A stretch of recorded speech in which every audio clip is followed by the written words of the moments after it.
All the girls and boys যারা narration change নিয়ে একটু টেনশনে আছো যে নেরেশন চেঞ্জ আমার কাছে খুব কঠিন লাগে, নেরেশন চেঞ্জ খুব সহজভাবে কিভাবে শিখব। তো আজকের এই ক্লাসে আমি তোমাদেরকে খুব সহজভাবে খুব সহজ উদাহরণের মাধ্যমে বোঝানোর চেষ্টা করব যে নেরেশন চেঞ্জ অর্থাৎ কোনো ডাইরেক্ট সেন্টেন্সকে কিভাবে আমরা ইনডাইরেক্ট বানাবো। দেখো, নেরেশন কথার অর্থ হচ্ছে বর্ণনা দেওয়া। তো ধরো কোনো দুইজন ব্যক্তির মধ্যে কোনো একটা কথা হচ্ছে, সাপোজ ধরো গীতা এবং রিতার মধ্যে কথা হচ্ছে, তারা দুই বান্ধবী। রিতা গীতাকে বললো কি রে চল স্কুলে যাব। তো গীতা বলছে না আমি আজকে স্কুলে যাব না কারণ আমি অসুস্থ। বাস এতটুকু কথা শেষ। এখানে গীতা হচ্ছে প্রথম ব্যক্তি, রিতা হচ্ছে দ্বিতীয় ব্যক্তি। অর্থাৎ গীতা তার শারীরিক অবস্থার কথা জানালো যে আমি আজকে স্কুলে যাব না। সে কাকে বলল? রিতাকে বলল। এতটুকু শেষ। এবার যখন রিতা স্কুলে গিয়েছে, স্কুলের শিক্ষক রিতাকে বলল কি রে তোর বান্ধবী গীতা এখন আজকে স্কুলে আসেনি। তখন রিতা শিক্ষককে কিভাবে কথাটি বলবে? রিতা এইভাবে বলবে যে গীতা আমাকে বলেছে যে সে অসুস্থ, তাই সে স্কুলে আসেনি। তো এখানে এইভাবে আমরা বলবো না যে গীতা বলেছে আমি অসুস্থ, এইভাবে নয়। আমাদেরকে বলতে হবে যে গীতা বলেছে যে সে অসুস্থ। অর্থাৎ ডাইরেক্ট যে কথাটি যে আমি অসুস্থ এই কথাটি গীতা বলল, এই কথাটিকে যখন আমি শিক্ষককে জানালাম তখন কথাটি ইনডাইরেক্ট হয়ে গেল। তখন সেই ক্ষেত্রে আমাদের কিভাবে কোনো একটি ডাইরেক্ট সেন্টেন্সকে ইনডাইরেক্ট বানাতে হবে সেটাই আমরা আজকের এই ক্লাসে দেখব। তো নেরেশন চেঞ্জ যদি বুঝতে হয় তাহলে আমাদের সবচেয়ে প্রথমে জানতে হবে যে রিপোর্টিং ভার্ব এবং রিপোর্টিং স্পিচ কাকে বলে। দেখো এখানে প্রথমে একটা সেন্টেন্স দেওয়া আছে যে Rabi said I go to school daily. Rabi বলেছে যে আমি প্রত্যেকদিন স্কুলে যাই। এখানে রবি সেড, সেড কি? এখানে সেড হচ্ছে রিপোর্টিং ভার্ব এবং এই যে ইনভার্টেড কমার ভেতরে আছে এই যে I go to school daily, এটা হচ্ছে রিপোর্টিং স্পিচ। এবার আমাদের কি করতে হবে? এই রিপোর্টিং ভার্ব এবং রিপোর্টিং স্পিচের মধ্যে সামঞ্জস্য আনতে হবে। কিভাবে? তার কিছু রুলস আছে। দেখো রবি সেড, এতটুকু ক্লিয়ারলি আমরা লিখতে পারি যে রবি সেড, ঠিক আছে। এবার এই যে ডাবল ইনভার্টেড কমা আছে, এই ইনভার্টেড কমাকে আমরা কিন্তু আর রাখবো না ইনডাইরেক্ট সেন্টেন্সের ক্ষেত্রে। এক্ষেত্রে আমরা এই ইনভার্টেড কমা সরিয়ে আমরা কি লিখবো? দ্যাট। ইনভার্টেড কমার বদলে আমরা দ্যাট লিখলাম। এবার এই যে রবি সেড, এটা কোন টেন্সে আছে? এটা সিম্পল পাস্ট টেন্সে আছে। তো যখন আমাদের রিপোর্টিং ভার্ব সিম্পল পাস্ট টেন্সে থাকবে তখন আমাদের যে রিপোর্টিং স্পিচ, এখানে যে ইনভার্টেড কমার ভেতরে যে কথাটি আছে যে I go to school daily, এটা কি? এটা হচ্ছে রিপোর্টিং স্পিচ।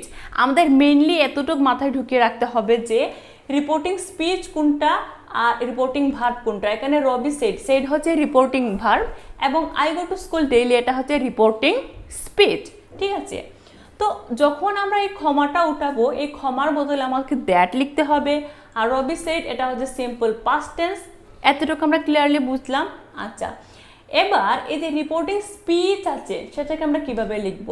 যদি আমাদের রিপোর্টিং ভার্ব পাস্ট টেন্সে থাকে তাহলে সিম্পল পাস্ট টেন্সে আছে। তো যেহেতু আমাদের রিপোর্টিং ভার্ব সিম্পল পাস্ট টেন্সে আছে সেহেতু আমাদের রিপোর্টিং স্পিচও কিন্তু সিম্পল পাস্ট টেন্স হয়ে যাবে।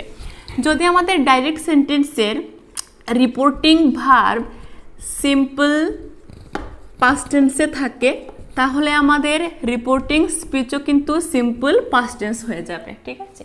তো রবি সেড দ্যাট, এখানে আই কে? এখানে আই হচ্ছে রবি। রবি বলেছে যে আমি প্রত্যেকদিন স্কুলে যাই। তো এখানে আই কে? আই হচ্ছে রবি।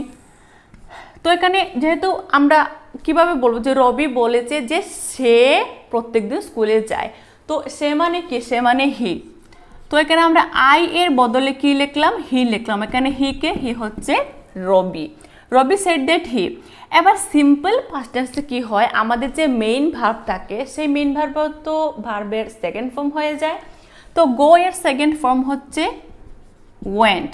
রবি said that he went to school daily. Okay, এতটুকু আমরা বুঝলাম। এবার কি হয়েছে পরের সেন্টেন্সে দেখো, Abir says to me I am fine. এখানে আবির সেজ টু মি, এটা কোন টেন্সে আছে প্রথমে বলো? আবির সেজ টু মি, এটা হচ্ছে সিম্পল প্রেজেন্ট টেন্স, ঠিক আছে। এবার এই সেইসের পরে দেখো টু মি আছে, এখানে মি কি? মি হচ্ছে অবজেক্টিভ প্রোনাউন, ঠিক আছে। এখানে সেইস, এই সেইসটা হচ্ছে রিপোর্টিং ভার্ব, এবং ইনভার্টেড কমার ভেতরে যে সেন্টেন্সটি আছে সেটা হচ্ছে রিপোর্টিং স্পিচ। এতটুকু আমরা বুঝতে পারলাম। এবার কি হয়েছে এখানে দেখো, যখন টেন্সের কথা বাদ দাও, নর্মালি এই যে সেড আর সেইসে যাও, যখন আমরা আমাদের এই রিপোর্টিং ভার্বের পরে কোনো অবজেক্ট থাকবে, এখানে অবজেক্ট কি? মি হচ্ছে, এই যে মিটা হচ্ছে অবজেক্ট। যদি দেখো, যদি রিপোর্টিং ভার্বের পরে আমাদের কোনো অবজেক্ট থাকে, এই যে সেইস টু হয়ে যাবে টেলস, ঠিক আছে। আর যদি আমাদের যদি রিপোর্টিং ভার্ব সেইডের পরে কোনো ধরনের কোনো অবজেক্ট থাকে, যেমন কি ধরো এখানে আরেকটা সেন্টেন্স দেখো যেখানে শি সেড টু মি, এই সেন্টেন্সটিতে দেখো আমাদের রিপোর্টিং ভার্বের পরে মি অর্থাৎ অবজেক্ট আছে। তো যদি আমাদের রিপোর্টিং ভার্ব সেড টু হয়, যদি আমাদের রিপোর্টিং ভার্ব সেড টু হয়, তাহলে ইনডাইরেক্ট সেন্টেন্সে সেড টু হয়ে যাবে টোল্ড, ঠিক আছে। এবার দেখো আবির সেজ টু মি, আমরা কিভাবে লিখব? যে আবির সেজ টু কি হয়ে যাবে? টেলস, আবির টেলস মি। এবার ইনভার্টেড কমা সরিয়ে আমরা কি লিখব? দ্যাট। আমরা ইনভার্টেড কমা সরিয়ে ইনভার্টেড কমার বদলে দ্যাট লিখব। আবির টেলস মি দ্যাট, এবার কি লিখব এখানে? আবিরকে, আবির হচ্ছে আই, আবির বলেছে যে আমি ঠিক আছে, আই এম ফাইন, তো এখানে আবির হচ্ছে আই। তো যেহেতু আমি বলবো যে আবির বলেছে যে সে ঠিক আছে, সে ভালো আছে, তো এখানে আইটা হয়ে যাবে হি। এখানে হি কেন বললাম? কারণ আবির একটি ছেলের কথা, যদি কোনো মেয়ের বিষয়ে বলতাম তাহলে সে লিখতাম, আবির ছেলে, সে কারণে আমরা এখানে হি লিখেছি, দ্যাট হি। এবার এটা কি? যেহেতু এটা প্রেজেন্ট টেন্সে আছে, আমাদের মেইন লক্ষ্য রাখতে হবে যে আমাদের রিপোর্টিং ভার্ব কোন টেন্সে আছে। তো এখানে যে সেজ বা টেলস মানে কি? সিম্পল প্রেজেন্ট টেন্স, সেহেতু আমাদের রিপোর্টিং যে স্পিচ আছে সেটাও কিন্তু সিম্পল প্রেজেন্ট টেন্স হয়ে যাবে। তো কি লিখবো? Abir says me that he is fine, Abir আমাকে বলেছে যে সে ভালো আছে, ঠিক আছে। এতটুকু আমরা বুঝলাম। নেক্সট এক্সাম্পল দেখো, শি সেড টু মি, সে আমাকে বলেছিল। আচ্ছা, এবার রিপোর্টিং স্পিচের কথা বাদ দাও, she said to me, she তো শি, সেড টু এর বদলে আমরা কি লিখবো? এই যে লিখেছি, যখন ডাইরেক্ট কোনো সেন্টেন্সে সেড টু থাকবে সেটা ইনডাইরেক্ট সেন্টেন্সে হয়ে যাবে টোল্ড। তো শি টোল্ড মি, সে আমাকে বলেছিল। এবার ইনভার্টেড কমা উঠিয়ে আমরা কি লিখবো? দ্যাট। শি টোল্ড মি মানে এটা কি? এটা হচ্ছে সিম্পল পাস্ট টেন্স। তো যদি আমাদের রিপোর্টিং ভার্ব, এই যে রিপোর্টিং ভার্ব যদি সিম্পল পাস্ট টেন্সে থাকে, তাহলে আমাদের রিপোর্টিং স্পিচও সিম্পল পাস্ট টেন্স হয়ে যাবে। তো টোল্ড মি দ্যাট, এখানে টিচ এর সেকেন্ড ফর্ম কি হয়ে যাবে? আমাদের সিম্পল প্রেজেন্ট টেন্সে যে ভার্ব থাকে সেই ভার্বটা কিন্তু সেকেন্ড ফর্ম হয়ে যায়। তো টিচ এর সেকেন্ড ফর্ম হচ্ছে টট, শি টট ইংলিশ, সে আমাকে বলেছে যে সে ইংলিশ পড়ায়। পরের একটা উদাহরণ দেখো, মম সেড, মা বলেছিল the sun rises in the east. এবার একটা ফ্যাক্ট আছে, এখানে মম সেড, এখানে মম সেড সেডই থাকবে, কারণ যদি আমাদের রিপোর্টিং ভার্ব সেড এর পরে কোনো ধরনের কোনো অবজেক্ট না থাকে তাহলে সেড সেডই থাকে, আর যদি কোনো ধরনের অবজেক্ট থাকে সেইডের পর, অর্থাৎ রিপোর্টিং ভার্বের পর, রিপোর্টিং ভার্ব সেইডের পর যদি কোনো অবজেক্ট থাকে তাহলে সেটা সেড টু না হয়ে টোল্ড হয়ে যায় ইনডাইরেক্ট সেন্টেন্সে। এবার মম সেড লিখলাম, ইনভার্টেড কমা উঠিয়ে দ্যাট লিখব। The sun rises in the east, সূর্য পূর্ব দিকে উঠে। এবার নর্মালি আমাদের মনে কি আসছে যে আমি লিখব the San Ryzen in the east, but না, আমি রাইজেন লিখব না। কি হয়েছে? আমাদের যে ঘটনাগুলো ইউনিভার্সাল ট্রুথ মানে কি?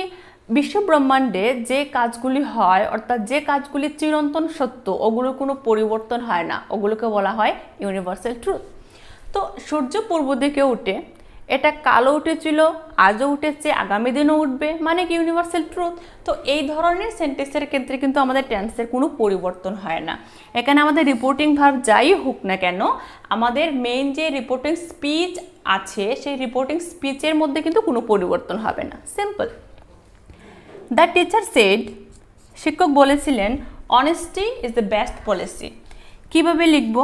দ্য টিচার, টিচার একটা টোল্ড লিখবো না, টোল্ড লিখবো না, কারণ দ্য টিচার সেড এর পরে কোনো অবজেক্ট নেই, সেহেতু সেডই থাকবে। দ্য টিচার সেড, ইনভার্টেড ক্ষমা উঠিয়ে আমরা দ্যাট লিখবো, এই যে ইনভার্টেড ক্ষমাটা উঠিয়ে আমরা দ্যাট লিখবো, ঠিক আছে। তারপর honesty is the best policy, honesty is the best policy, honesty is the best policy, এই কথাটা চিরন্তন সত্য, এতেও চেঞ্জ করার কিছু নেই। তো দেখো আমাদের এই যে আমরা নেরেশন চেঞ্জ দেখলাম, এখানে আমাদের মেইনলি আমরা কোন জিনিসটা মনে রাখবো? আমাদের মেইনলি আমাদের মাথায় ঢুকে রাখতে হবে যে রিপোর্টিং ভার্ব কাকে বলে, রিপোর্টিং স্পিচ কাকে বলে। যারা রিপোর্টিং ভার্ব এবং রিপোর্টিং স্পিচ এর কনসেপ্টটা ক্লিয়ারলি মাথায় সেট করে নিয়েছো, তাদের কাছে কিন্তু ন্যারেশন খুবই সহজ। এটা ন্যারেশন নিয়ে আমাদের প্রথম ক্লাস, একদম বেসিক ক্লাস। পরের ক্লাস নিয়ে আসবো খুব তাড়াতাড়ি। Till then tata bye bye, ভালো থাকবেন সবাই।